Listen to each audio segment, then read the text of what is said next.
Colegas, Sinergia y Desarrollo le dan más cordial bienvenida a nuestra conferencia Planificación y Gestión Turística Local. ¿Sí? En unos minutos estaremos pasando lo que es una pequeña entrevista con nuestro ponente Antoine George, que nos hablará más o menos sobre lo que se trata la planificación turística local y el plan de desarrollo turístico local.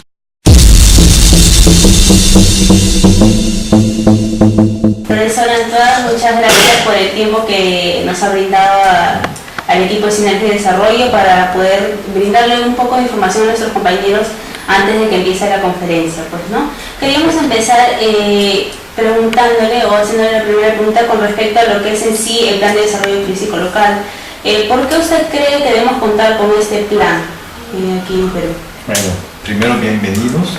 Muchas gracias. Estar en mi casa y muchas gracias a ustedes por invitarme. Entonces, como las muñecas rusas, tenemos el PENTUR, ¿no?, que da los lineamientos generales para el desarrollo turístico a nivel nacional. Tenemos el PERTUR, que traduce esos lineamientos, adaptándolos al contexto regional y al contexto más local, ¿no?, más micro, digamos. Tenemos el PDT, que es el Plan de Desarrollo Turístico Local. Entonces es una herramienta, un documento de gestión, ¿no?, muy importante para que todo el mundo tenga claramente tenga claro cuáles son los objetivos y cómo vamos a hacer para alcanzarlos a nivel hablando de desarrollo turístico. Claro. ¿No? Y quiénes van a trabajar para alcanzar esos objetivos, cuáles son los acuerdos que pueden hacer los actores locales y plasmar todo eso en un documento de gestión que llamamos un PDT. Claro. Y usted, según la experiencia que ha tenido, ¿qué cree que es necesario para poder empezar a hacer un PDTL en un destino turístico determinado? Bueno, lo que es necesario primero es la voluntad política, ¿no? Y tiene que haber un embrión de desarrollo turístico, tiene que haber una demanda. Me explico. Si no viene nadie al territorio donde los actores públicos o el sector privado, ¿no?, o en alianza quieren desarrollar el turismo, si nadie tiene pensado ir a este territorio, por bien que haya voluntad política o que todo el mundo quiera desarrollar el turismo, es un poquito complicado. Van a tener que tener objetivos a largo plazo, ¿no?, para desarrollar el turismo, para atraer visitantes a su territorio. Muchos territorios desafortunadamente están muy lejos de las principales rutas turísticas y cuentan con condiciones desfavorables. Muchas veces hay personas, consultores en turismo como yo, que van a ir a un territorio y con tal de tener un ingreso, van a decir, sí, vamos a hacerles un plan de desarrollo turístico. Yo me acuerdo una vez en Camerún, nos llamaron, trabajaba para la cooperación holandesa en programas de la Organización Mundial del Turismo, y nos llamaron para evaluar la factibilidad de una planificación turística en un territorio del norte de Camerún. Y con el dolor del alma tuvimos que decirles que se orientarán hacia otra actividad económica, porque realmente estaban apartados de todas las rutas turísticas en un territorio muy difícil de acceso, que no contaba con muchos recursos turísticos adaptables, ¿no?, a la demanda que habíamos identificado, y había otros destinos más accesibles, con más recursos turísticos del mismo tipo, pero en mejor estado, más acondicionados también, con infraestructura hotelera ya existente, que ya atraían a los visitantes. Entonces no iban a poder competir. Entonces hubiese sido un engaño empezar ese trabajo y decirles, sí, vamos a hacer una planificación turística allá. Entonces, desafortunadamente, hay territorios que por sus propias condiciones, por su ubicación, su proximidad o su lejanía de las rutas turísticas, tendrían más dificultades en emprender un camino hacia un desarrollo turístico. Y a veces hay unos que desafortunadamente podemos decirles francamente que lo olvidan. Claro, y en el caso de los me imagino, en el caso de los destinos que efectivamente sí se puede potenciar o que sí podemos lograr hacer lo que es un plan de desarrollo turístico, ¿cómo se tendría que hacer ese plan? ¿Cuál es el procedimiento? ¿Cómo se empezaría? ¿O los requisitos que necesitan? Una vez que se ha identificado que hay realmente una vocación turística en el territorio, para un turismo de playa, un turismo de aventura, un turismo de lujo, el termalismo, ¿no? O el turismo de cruceros, etc. Realmente es el primer elemento, el más importante creo, es la voluntad política. Para emprender el proceso de elaboración de este documento de gestión muy importante que es el PDTL, si no hay voluntad política, comprensión a nivel de las autoridades locales de qué es el turismo, ¿no? Y de cómo puede beneficiar, favorecer el desarrollo económico local, y si no hay primero esa comprensión y esa voluntad de apoyar ese desarrollo turístico, es complicado y es casi imposible, ¿no? Emprender ese camino. Pero una vez que hay esa voluntad política, que los actores entre ellos determinan cuál es la vocación turística de su territorio, el proceso pasa por varias fases. Esas fases tienen que garantizar la participación de todos los actores, no solamente de las autoridades políticas, político-administrativas del futuro destino, del destino ya embrionario, ¿no? Del territorio del que estamos hablando, sino también de los actores privados, del sector de la sociedad civil organizada, ¿no? Para que realmente todo el mundo se sienta primero empoderado y se sienta poseedor, ¿no? Propietario de este plan, que lo sientan suyo. Entonces es necesario garantizar en todas las etapas del proceso que haya una participación. Desafortunadamente hoy en día en el Perú lo que se hace generalmente, el primer paso, ¿no?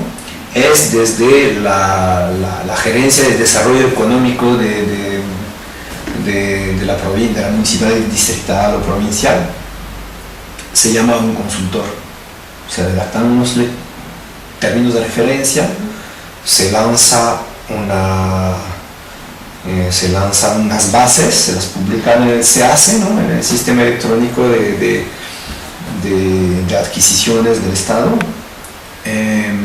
y hay varios postores y se contrata finalmente a un consultor, y este consultor se le encarga que haga el plan.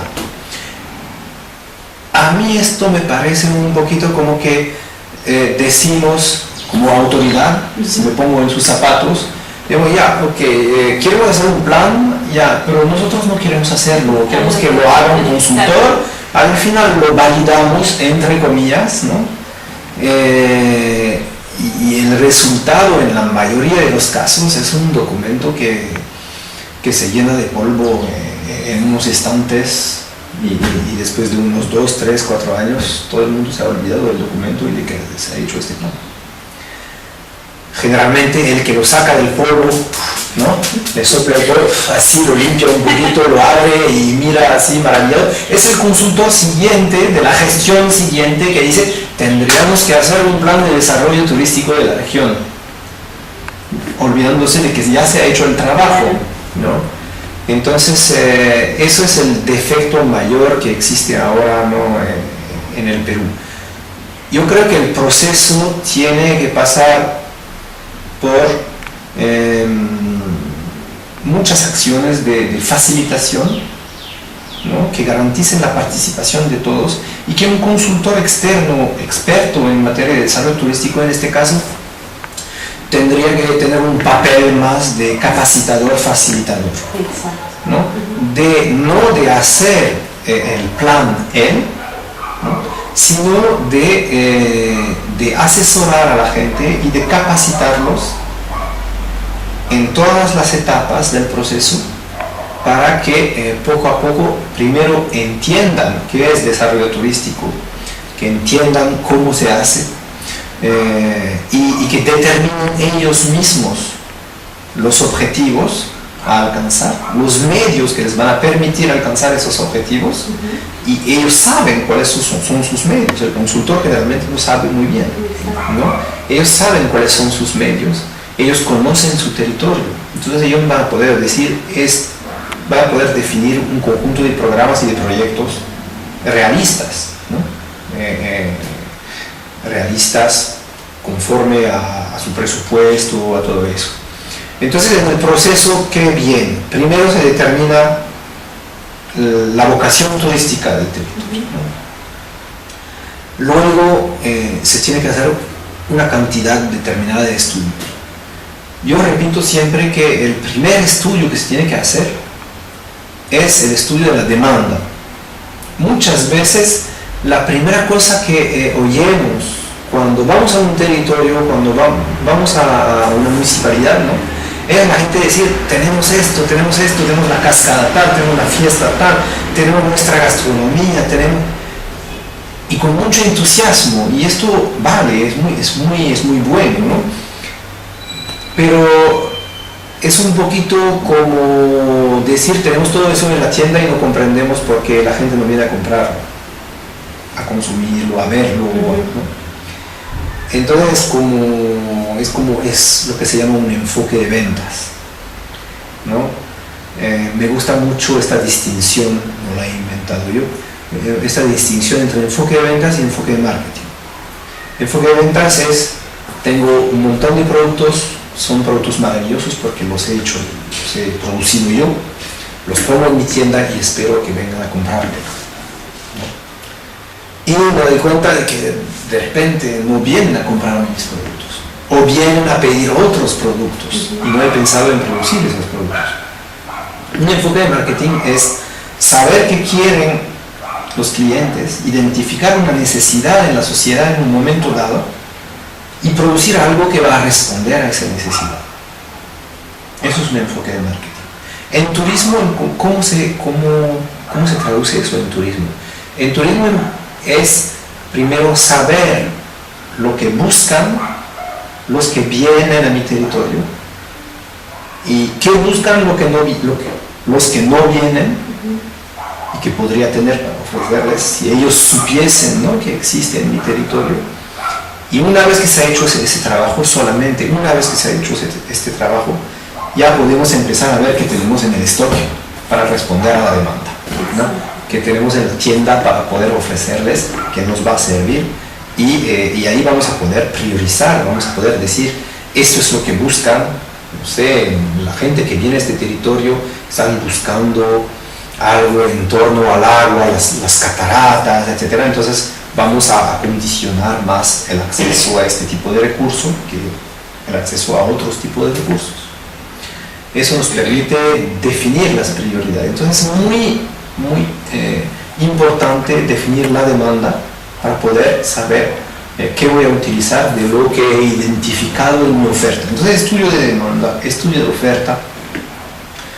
Quiero que mi plan contribuya a una sociedad más justa, a un desarrollo local, económico, que genere empleo, que genere oportunidades de negocio, de trabajo para la gente, que mejore sus ingresos y que mejore al final su nivel de vida, su acceso a las necesidades básicas de salud, de educación, ¿no?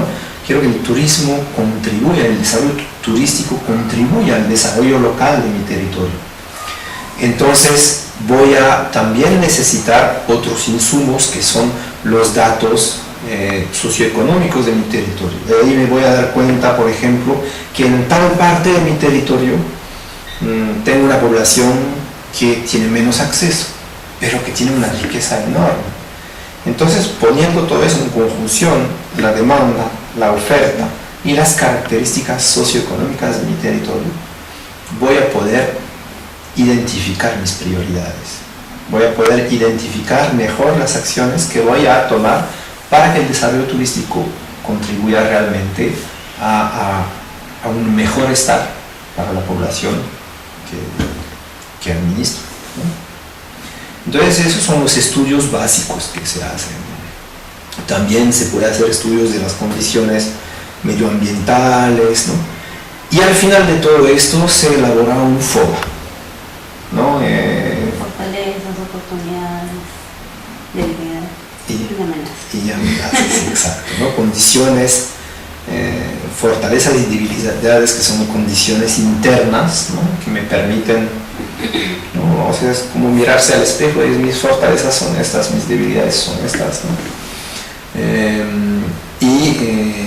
Oportunidades, amenazas en lo exterior, ¿no? Entonces todo eso me va también a permitir centrar más mis posibilidades, ¿no? Utilizar mis fortalezas, ¿no? Para poder aprovechar las oportunidades, evitando las amenazas, ¿no?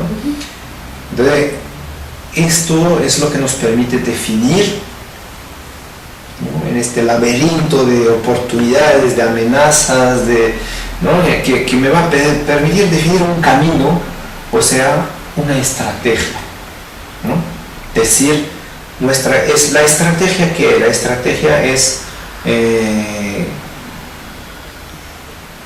definir unos objetivos, unas metas, en función al contexto, oportunidades, amenazas, ¿no? Y a mis posibilidades, recursos, ¿no?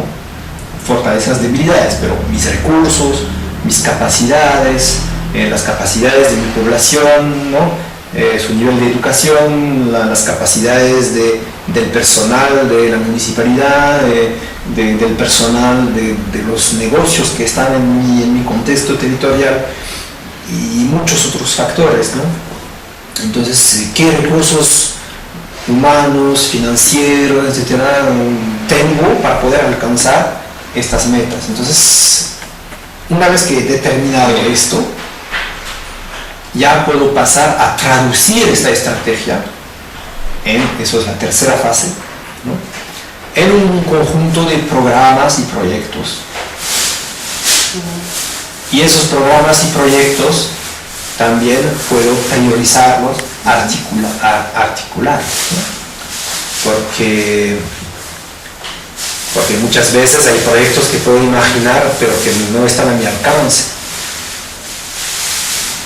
Pero si realizo, si implemento otro proyecto antes, este otro proyecto sí va a estar a mi alcance. Entonces podemos articular, priorizar los diferentes proyectos en una propuesta programática que es como una hoja de ruta para todos. Entonces, cuanto más gente participe en elaborar este documento, en todo este proceso de los estudios, de todo eso, comprendiendo por qué lo está haciendo, ¿no? Más eficazmente y eficientemente se va a llegar a una hoja de ruta que todo el mundo va a poder seguir, determinando las responsabilidades de cada uno, ¿no? Y va a ser más realista, ¿no? Para todo. Por eso es realmente necesario a lo largo de todo este proceso de estudios, de definición de una estrategia y de traducción de esta estrategia en una propuesta programática realista, es necesario que cuantas más personas del sector público, del sector privado, de la sociedad civil participen, den su opinión, puedan decir yo no comprendo, puedan preguntar y puedan así, a lo largo de este proceso, puedan así también comprender el fenómeno turístico, comprender las oportunidades del fenómeno turístico a nivel individual también, ¿no? A nivel institucional, a nivel colectivo, y puedan participar y sentirse orgullosos de participar en algo que tiene que ser una construcción colectiva. Eso es como yo veo, ¿no?, el proceso de elaboración de un plan de desarrollo turístico local.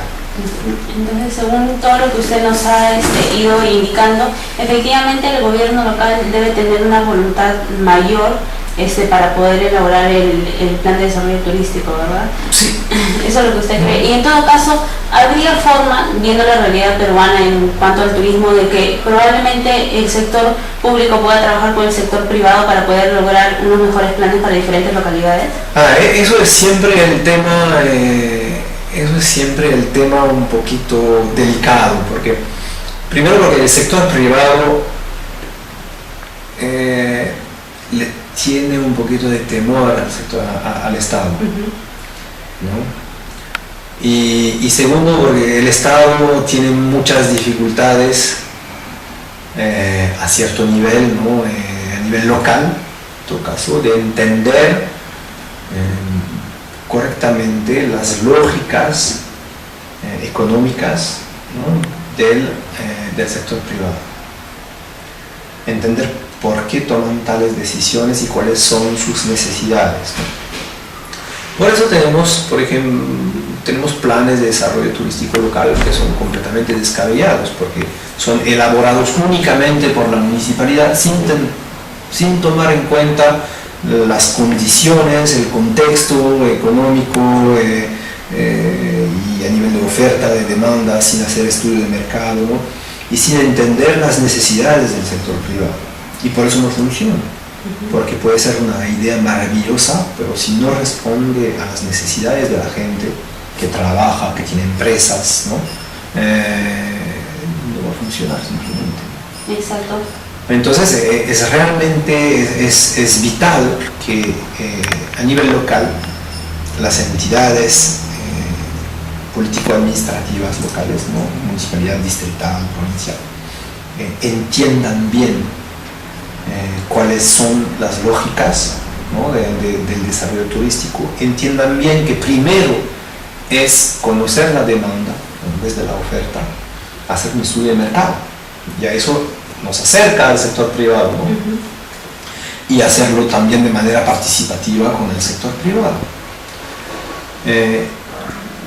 Y eso permite una mejor colaboración. Entonces, para lograr esa alianza público-privada de la que estamos hablando, ¿no? Hoy en día hay una ley, ¿no? de alianza, la ley APP, ¿no? Alianzas público-privadas. Para lograr esa alianza es necesario un acercamiento con voluntad política, ¿no? Del sector público local al sector privado, invitando al sector privado, ¿no? a cooperar, a trabajar y dándoles también las garantías de que haciéndolo no se van a perjudicar. No, o sea, eliminando ese temor que el sector privado, ¿no? De microempresas, de pequeñas empresas, tiene al Estado a veces, ¿no? Hay otra oportunidad también, no solamente las alianzas público-privadas, sino alianzas públicas, porque esto es otro defecto que he podido identificar aquí en Perú, que muchas veces hay una municipalidad distrital o provincial que dice: yo quiero hacer un plan de desarrollo turístico local para mi distrito o para mi provincia. Eso ya denota una incomprensión del fenómeno turístico, porque los turistas que vienen les importa un comino el distrito o la provincia. Primero, no se enteran generalmente que existen diferentes niveles político-administrativos del país y cuáles son esos diferentes niveles político-administrativos. No saben en Perú qué es provincia, departamento, región, distrito, etc. Y vienen de vacaciones, no les importa. Y generalmente desarrollan su actividad en un territorio que a veces está entre dos provincias, entre un distrito de una provincia y un distrito de otra provincia, y etcétera, ¿no? Entonces es una oportunidad eso, pero a partir del momento en que en estas municipalidades lo entienden, porque es una oportunidad para generar cooperación interinstitucionales entre municipios. Hay otra ley que es muy interesante en Perú ahora, la ley de mancomunidades de municipios. Los municipios pueden aliarse para utilizar sus recursos, ¿no? Para hacer fondo común, ¿no? poner sus recursos en la misma canasta y les da más poder de realizar obras para el pueblo. Entonces, comprendiendo que el destino que van a desarrollar no es solamente a nivel de su distrito, pero que puede ser necesario coordinar con otras municipalidades distritales, pueden conformar esa mancomunidad para poner sus recursos en común y cooperar, colaborar para desarrollar el turismo y, ¿por qué no, desarrollar un plan de desarrollo turístico local en conjunto, ¿no? en colaboración, en cooperación. Entonces, si bien funciona el PERTUR a nivel regional, a nivel del PDTL realmente yo veo que es necesario esa cooperación, no solamente público-privada, sino interinstitucional, para que funcione, para que realmente tengamos un proceso de planificación que sea eficaz, que sea eficiente y que tome en cuenta las realidades del fenómeno turístico a nivel local. En todo caso, eso también dependería mucho de la gestión que realice cada localidad, ¿verdad? De las municipalidades, cómo lleven a cabo cada recurso, cómo se van a implementar los recursos que tienen. Exacto. Y todo eso. En todo caso, ¿qué es lo que cree usted que debe implicar una buena gestión turística en cuanto a las localidades? ¿O qué necesitaría una municipalidad para poder brindar una buena gestión a nivel turístico? Yo pienso que las municipalidades en Perú tienen que, en cuanto a desarrollo turístico, yo pienso que las municipalidades deben tener un papel de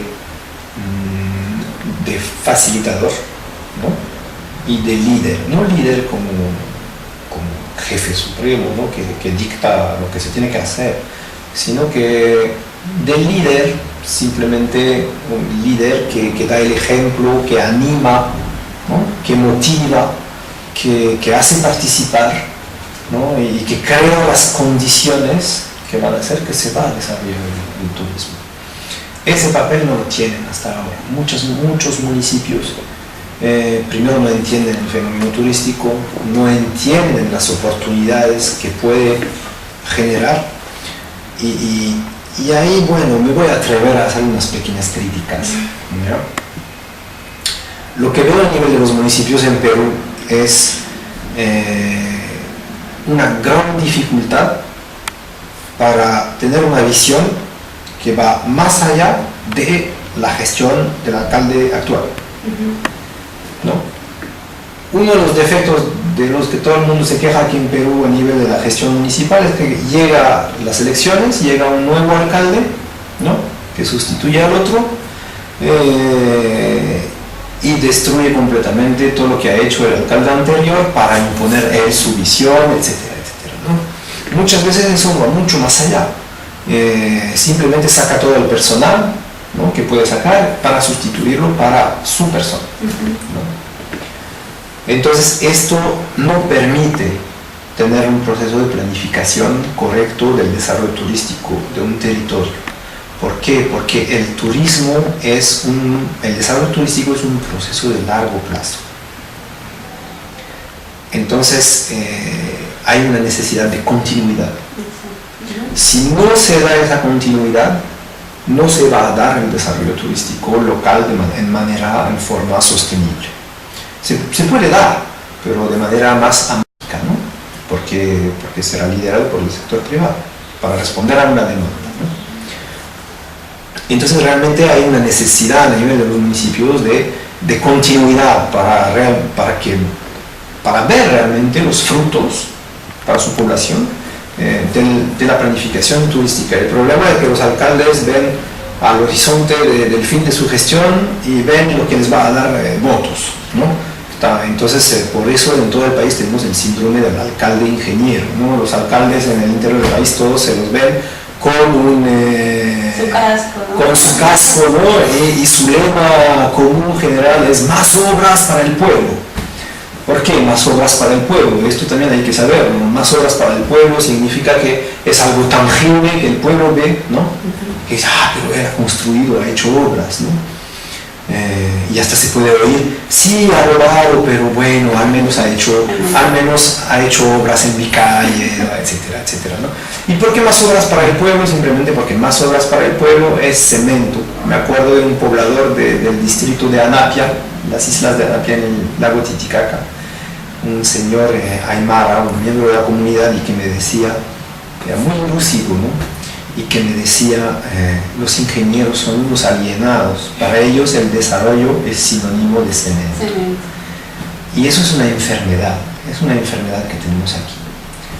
Y es una enfermedad que les conviene mucho a ciertas autoridades, porque cemento es ya de por tradición, de por facilidad, es fácil de sacar su tajada, es fácil de hacer falsa facturación, es fácil de recibir por debajo de la mesa una coima, ¿no?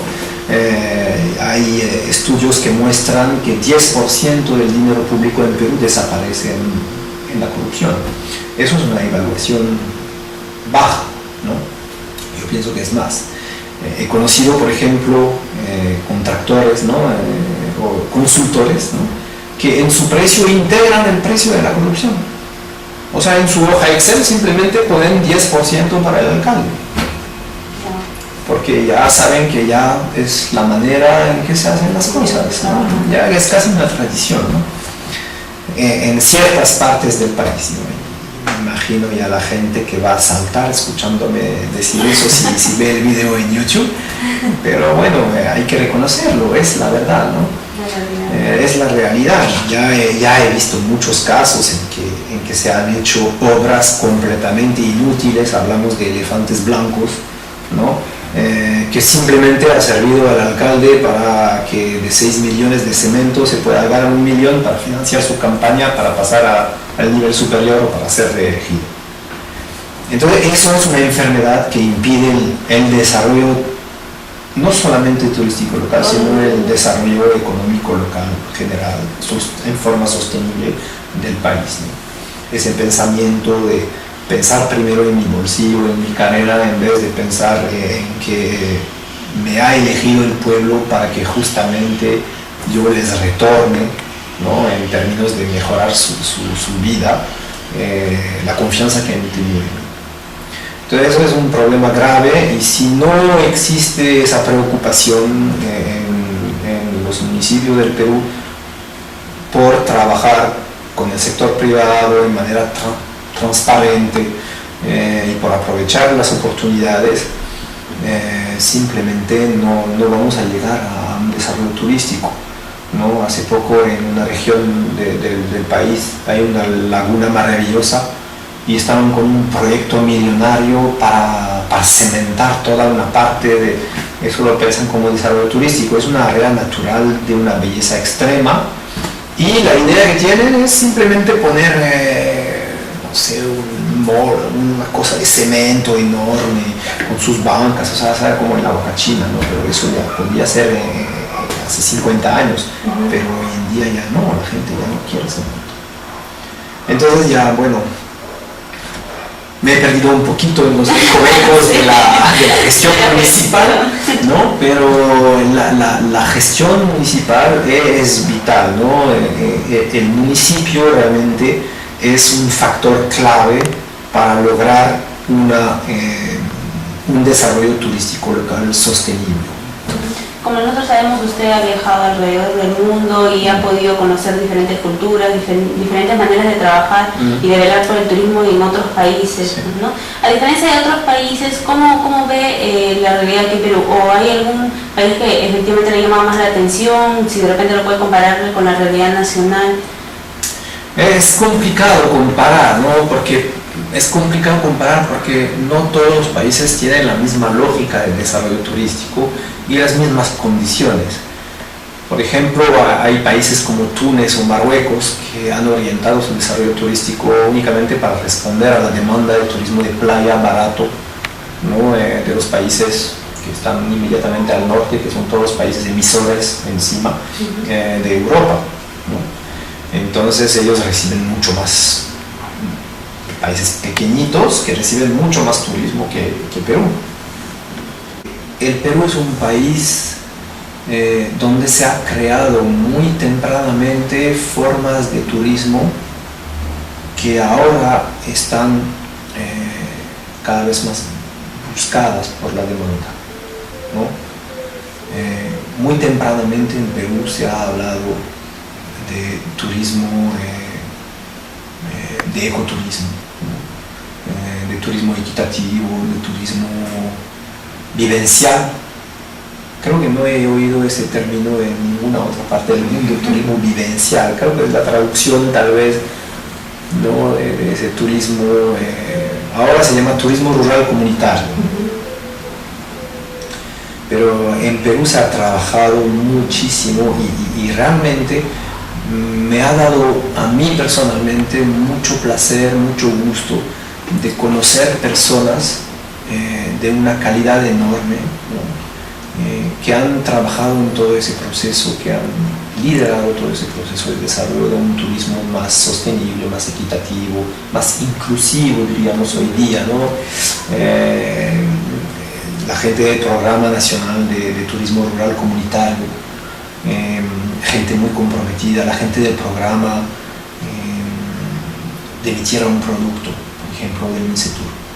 Gente que es muy comprometida con su trabajo, muy comprometida con su país y que no escatima sus esfuerzos, ¿no? Funcionarios públicos que no escatiman sus esfuerzos para lograr concretizar algo, para poder ver los frutos de su trabajo. Desafortunadamente no es lo más común, ¿no? Todavía hay mucha gente que simplemente viene a calentar la silla y a picar la tarjeta, ¿no? Que tiene tanto miedo a su jerarquía que hacen cualquier cosa para satisfacer al jefe, porque todavía tenemos aquí esa concepción del trabajo a nivel jerárquico del jefe, ¿no? Casi diría del líder máximo. Y a veces me da pena ver profesionales que son buenas personas, que podrían ser personas educadas, personas bien preparadas, ¿no? Y que podrían ser profesionales muy eficaces, pero que desafortunadamente por ese miedo a la jerarquía, por ese miedo al jefe todopoderoso, no dan todo lo que podrían dar de ellos, ¿no? Y se encasillan en buscar satisfacer al jefe. Entonces eso me parece otro defecto enorme, pero eso ya es más cultural, ¿no? Hace poco he visto que, porque en Francia es la misma cosa también, ¿no? Ese miedo jerárquico, ese poder, ese peso de la jerarquía. Pero bueno, en Perú, comparativamente con otros países, a pesar de todos los defectos, de todos los problemas que podemos constatar, porque ningún país es exento de problemas, ninguna administración, ¿no?, pública, ningún proceso de desarrollo turístico, pero en Perú yo veo que hay una voluntad por parte de mucha gente, hay una creatividad enorme, y es lo que da gusto también de trabajar y de ver evolucionar todo eso, de ver cómo se está inventando un poquito el turismo de mañana a veces aquí en este país. Hace como más de 10 años yo decía esto: ¿por qué estás en Perú como profesional del turismo, ¿no? Y yo contesté, porque aquí se está inventando y se está creando el turismo de mañana, ¿no? Y eso es lo que me parece más valioso de lo que se está haciendo aquí en este país. Justamente usted habla de los beneficios que nosotros tenemos como peruanos, tanto la creatividad. Tenemos muchos destinos turísticos que son preciosos, a diferencia de repente otros países que no cuentan con los recursos turísticos necesarios. Hay mucha gente que viene, mayormente los extranjeros que vienen a visitar nuestro país, sí, y quedan maravillados con todo lo que nosotros tenemos, pero siempre la pregunta que nos hacemos todos los peruanos es: ¿qué nos falta para poder ser un país con un desarrollo turístico potencial? Si tenemos todos o la mayoría de recursos, tenemos diferentes climas, incluso ahí probablemente podemos tocar el tema, aparte de la gestión turística local, el tema de la seguridad, el tema económico. Creo que tenemos demasiado, ¿no? No sabemos por dónde empezar. Tenemos demasiado. O sea, el Perú, afortunadamente, es un país de mega, no solamente biodiversidad, sino de mega diversidad cultural, territorial, de recursos turísticos enormemente variados, ¿no? O sea, hay países que son tiendas de un solo producto, ¿no? Aquí es una tienda de abarrotes, ¿no? Y ahí uno va y encuentra de todo, ¿no? Entonces, yo creo que para poder aprovechar todo eso es primordialmente un trabajo de identificación de la demanda. Y ese trabajo de identificación de la demanda en PROMPERÚ lo han hecho, pero ahí nos encontramos de nuevo, ¿no? en historias reencontramos los defectos de la administración pública peruana. Puede haber un ministro o un viceministro que entiende la necesidad de estudiar la demanda para poder satisfacerla, para poder responder a esa demanda. Y también podemos tener ministros que vienen y que dicen, no sabe qué, sus estudios de demanda a mí no me importan, yo quiero que ahora nos orientemos nuestros esfuerzos de promoción del Perú a la India, al turismo de crucero, a los chinos, etcétera, etcétera, ¿no? Y hay que ser realista. O sea, si voy al mercado con papas,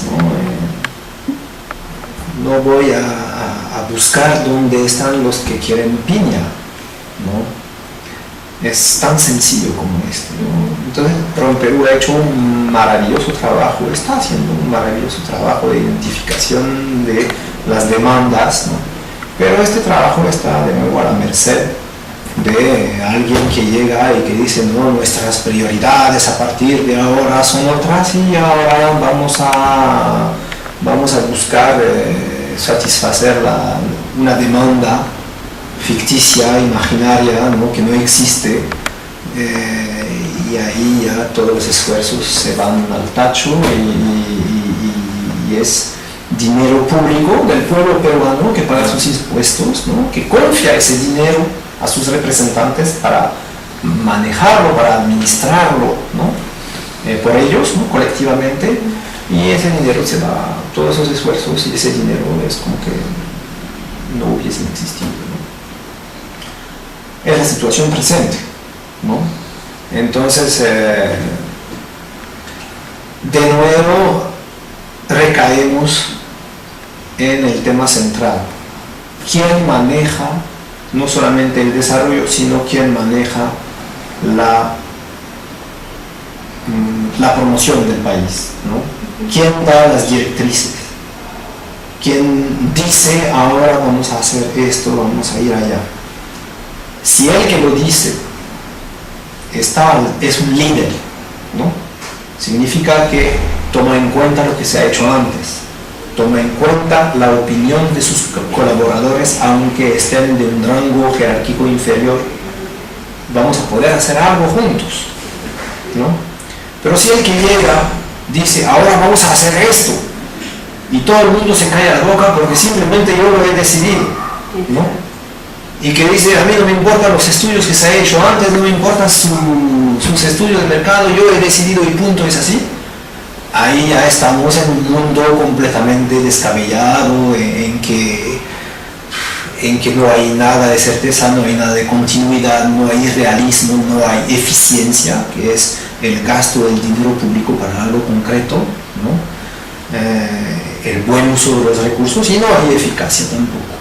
Entonces todo finalmente recae en qué? Finalmente recae en la capacidad de la gente, su capacidad de entendimiento, su capacidad de gestionar, y a nivel de la alta jerarquía que maneja todo eso, todo recae en que sean capaces de liderar sin tener ese complejo del líder máximo, ¿no? de imponer, ¿no? De liderar en manera más horizontal, ¿no? Más como animar un equipo, ¿no? Entonces es esa visión que falta para poder aprovechar todo lo que tenemos, para poder responder a la demanda que hemos identificado y para llevar a cabo un desarrollo turístico sostenible del Perú que beneficie, porque eso es la meta final, que beneficie a cuantas más personas posibles en términos de mejorar su calidad de vida. Exactamente. Eso es una buena gestión, ¿no? La gestión turística, exacto. Eso.